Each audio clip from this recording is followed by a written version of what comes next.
Thanks for joining us now. We're joined by Nick Rolovich, the offensive coordinator in his second year at Nevada. And Nick, the story's kind of been told a lot here about how you were Coach Polian's first recruit after he got the job here in January. Talk about that kind of connection you had with Coach Polian and how you made the decision to stay here and move forward with the Wolfpack.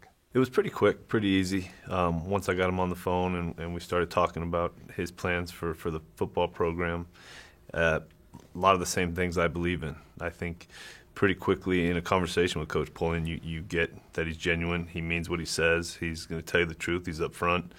And it was a pretty easy decision for me, to be honest. We're here at the birthplace of the pistol offense, and you've had the opportunity to kind of come in, learn this offense, put your mark on it, and kind of add some of your passing background. And now you got the full keys to the Corvette here. And what do you kind of intend to do with what the pieces you have to work with and moving this offense forward? Well, so much of it was successful. There doesn't need to be a wholesale change. There is some things that I feel comfortable with. I think with Cody being a year older, the receiving core having some good experience, that we can push their limits a little bit to see how much they can handle. But you can only run so many plays in a game, and you need to be good at something. So the core of the pistol is staying the same. We're just adding a few wrinkles where we see fit, depending on personnel. I think obviously when you look at this offense, you have the 2-year starter in Cody at quarterback and a 60-year guy now in Brandon Wimberly coming back. It's kind of hard not to look at those two guys and say, hey, they're going to be the guys for you this year. They should be, and they're planning on be. They've played a lot of football here. They play a lot of football together. They're invested in the program, so they should, especially Wim in his last year, I think wants to go out with a bang and make as many plays as he can and help this team win as many games as we can. And I think Cody should just get better and better, in the next 2 years. Let's talk about the offensive staff you have to work with. You have some continuity coming back with James Spady and some new pieces of the puzzle with Jim Hoffer and Lester Erb. Talk about those guys. Well, Spady's been a great resource for me. Spady had 2 years before I got here in the Pistols, so he's got a lot of history with it. He can go back and we can talk about why we changed this a few years ago or where we are in the process of developing the Pistol of 2013. Ron Hudson, I spent some time with him at UMass as an O-line guy, fantastic recruiter, fantastic person, very honest. I felt like he is a coach that a lot of players would like to play for, so it was great to get him on staff, and he has some history with Spady, so there's some connection there.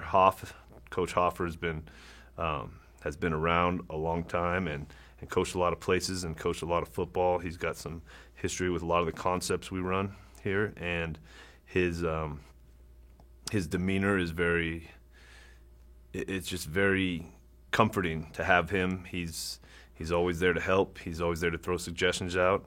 He'll speak his mind, but he's got a good history with Coach Polian, and we've developed a good relationship, and I like working with him.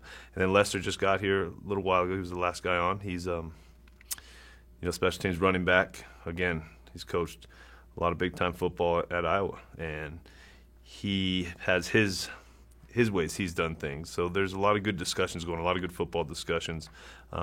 Not a lot of ego in that room right now, and we're all just trying to go the same direction. Let's talk about the quarterback specifically. Cody's 2 years as a starter here, the kind of numbers speak for themselves. What does he ask to do to kind of take that next step or to move to a different level? Continue to making the right decision consistently. He made a lot of plays where maybe some other quarterbacks with not the same physical ability, it might not be as big of a play. He needs to play within the system and continue to develop himself as far as a complete quarterback, which means, we know he could run, we know he has an arm as far as dissecting defenses, and but the main thing is Cody needs to grow into the leader of this football team.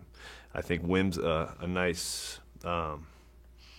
Obviously a nice guy to have on the team, and he's bringing Cody along.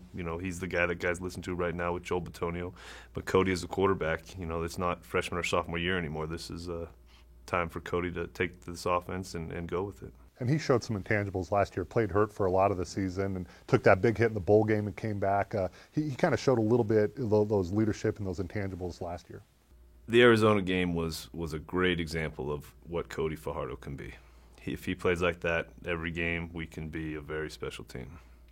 The other two returning quarterbacks you have coming back in the depth, and Devin Combs, a guy who's got some experience, and Tyler Stewart, a freshman who's really shown you a lot this year. Yeah. Let's start with Devin. Devin, basically won us 2 games last year. As a backup, came in, didn't feel any pressure in the Wyoming game, and then was down 21 at UNLV. Came back and won those games for us.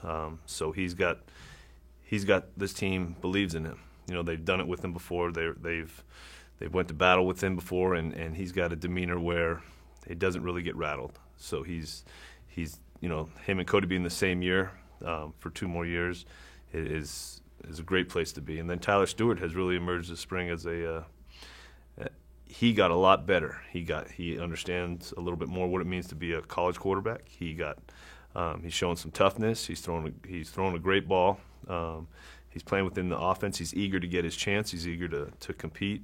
We talk a lot about with him being, you just get yourself better. Don't worry about anybody else, and just work on Tyler getting better. And he's taken that approach, and he's gotten better this spring. Let's talk a little bit about you and kind of making the decision to stay at Nevada. You've kind of said that you think this is a special place, and there's a lot to Nevada and Reno and the tradition here that really appeals to you. What is that all about for you? Didn't realize how much tradition there was until I got here. I enjoy being part of it. I love the city. I grew up in the Bay Area, so a lot of my family is close. My family, my wife and kids here really enjoy what they can do in Reno. They enjoy the community, the people.